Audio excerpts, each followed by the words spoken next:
દિંડોલીમાં ઘટના બની છે, શું ઘટના? આજરોજ સવારે આશરે 7:45ની આસપાસ ડિંડોલી પોલીસ સ્ટેશનમાં એક ઇન્ફોર્મ કરવામાં આવ્યું કે ભાઈ ડિંડોલીમાં રાજમહલ મોલ છે, ત્યાં પહેલા માળે મોલમાં એક લાશ પડેલી છે. જે અનુસંધાને ડિંડોલીની સ્થાનિક પોલીસ પીઆઈ અને તમામ સ્થાનિક પોલીસનો સ્ટાફ આવ્યો. શરૂઆતમાં ડેડ બોડી જે હતી એની ઓળખ નથી થઈ. થોડી ઘણી પ્રાથમિક તપાસ કરી અને એની ઓળખ કરવામાં આવી. તો જેનું ખૂન થયેલું છે એનું નામ છે રાજ અજય દુબે.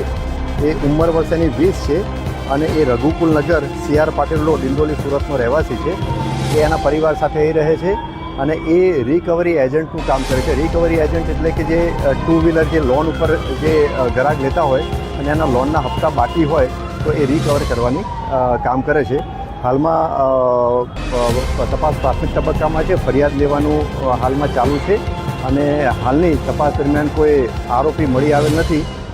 ટૂંકમાં અનડિટેક્ટ છે, પરંતુ હાલ પ્રાથમિક તબક્કામાં છે તપાસ અને આરોપીની શોધખોળ કરી અને ગુનો ડિટેક્ટ કરવામાં સ્થાનિક પોલીસ એ દિશામાં કાર્યવાહી કરી રહી છે.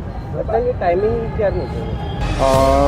લગભગ રાતના 12 વાગ્યા પછીનો ટાઈમ કહી શકાય, પણ હજુ ચોક્કસ ટાઈમ તો હજુ મેં આપને એમ વાત કરી એમ કે જેમ ફરિયાદ લેવાની કાર્યવાહી ચાલુ છે ને, બિલકુલ પ્રાથમિક તબક્કામાં છે તપાસ, એટલે રાતના 12 વાગ્યા પછીનો ટાઈમ કહી શકાય.